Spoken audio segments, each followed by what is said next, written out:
Hi everyone, it's Kino here. I'm in Mysore, India, and this is my first Living the Yogis life that I'm filming in India. I'm a student here in Mysore, which feels so nice. I just woke up from an after practice nap. I got up this morning at 3:45 a.m. and I did my practice really early.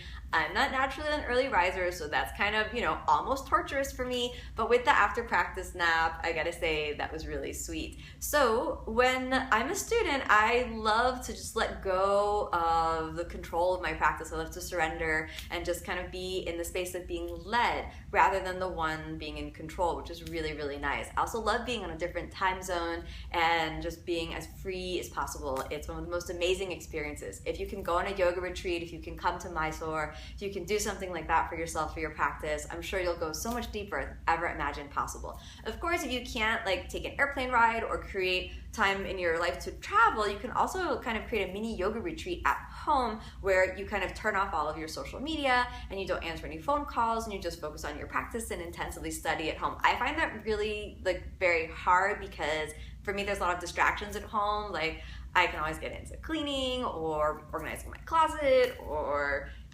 answering my phone to friends and family, but when I'm away in a different time zone, 12 hours difference or something like that, it just feels like I'm further away. So everyone who's been watching, thanks again for watching. Please remember to leave me some comments and tell me what you think I should talk about in this video and encourage me to make more of these videos.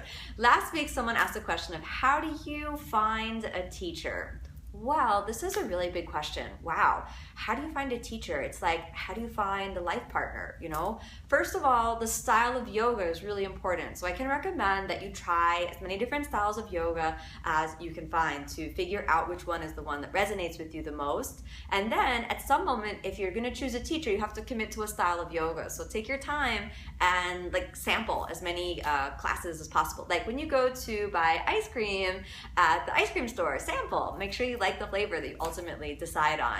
And if you want to switch flavors, it's okay too, but you want to make sure that you sign on to the style of yoga that you like the most. I practice and teach Ashtanga Yoga, and it's something that really works well for me, but it might not be your path. There's so many paths in yoga that all lead to the same direct experience of our inner self, so that's all that really matters. You find one that works for you.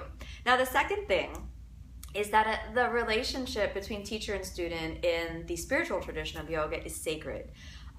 One of the first qualifications, I think, on behalf of the student is that you have to be willing to surrender. So you know that you're ready to be a student when you're ready to surrender. And in order to be ready to surrender, you need to have a teacher that you trust enough to surrender into. There are so many times in my practice that I was starting to do some postures that I never thought I'd do, that I thought my body couldn't do. I was afraid that something would break. And I did them only because I trusted my teacher. And he said, Kino, you're ready, and do it. And then I did it, which I thought, wow, I trusted him. And then it happened. So there's, of course, numerous stories of the opposite happening, but my experience has been that my teachers led me into places inside of myself I never knew were there. Strength that I never knew was possible, flexibility that I never knew was possible, all because they saw that inside of me.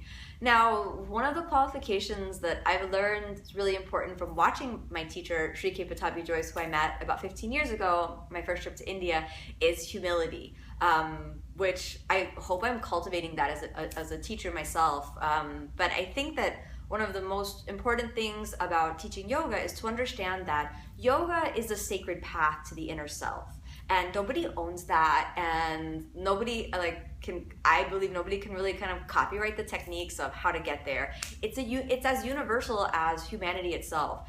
Yoga is, as my teachers Guruji would say, yoga is universal. It's as old as the human quest for meaning, the human quest for knowledge of the true self, the human quest for truth. So when the yoga teacher is sort of guiding the path, it doesn't mean that now they are, the creator of that truth. In fact, all of the knowledge of yoga comes from God. All of the knowledge of yoga comes from a source of power that's greater and grander than ourselves. And the whole journey of yoga is a journey of redemption, a journey into the true self, a journey away from all of the obstacles that are in our life, and a journey into freedom. And the only way that you can do that is by practicing the art of surrender. So how do you find your teacher? You have to look inside of your heart. And when you're in the presence of your teacher, your heart will open and you'll want to do the practice, and you'll feel this aspect of surrender, which is what I felt when I met my teacher, Sri Patabi Joyce. And I still journey to Mysore, even though Guruji is no longer living. I continue my studies with Sharat, who's my yoga teacher now.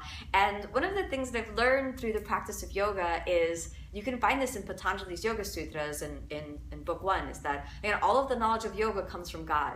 So really, God is the original guru, and this is what we're aiming to find, the direct experience of the truth. You don't need to have any particular religion. You don't need to have any preconceived notion of what that means when you discover the truth within yourself and you discover a direct relationship to divinity within yourself. The only thing that you need is an open heart and to be able to trust that space. And you need to find the ability to practice in a listening, conscious, open space. Whether you travel to India or you find a teacher right there in your own city, or you're learning yoga at home just through watching videos, the knowledge is available to you if you just tune into the center of your heart and you listen each day. And I hope you're inspired to do your practice, and I hope you find a teacher that can lead you along the path the way that I've done. And if you're inspired to come to Mysore, the best advice I can give to you is sign up as soon as you can and buy your ticket. Remember to get your visa, because you need a visa to come to India. I'll put the link for the place where I've gone in India in this video, so you can check that out if you're inspired to study where I've studied and make this trip over here. Thanks so much for joining, everyone. Remember to leave me some comments and tell me what to talk about, and I'll share more of my studies in India as I begin to practice, and more of my after practice naps and everything else here. Thanks again for watching, everyone. Namaste.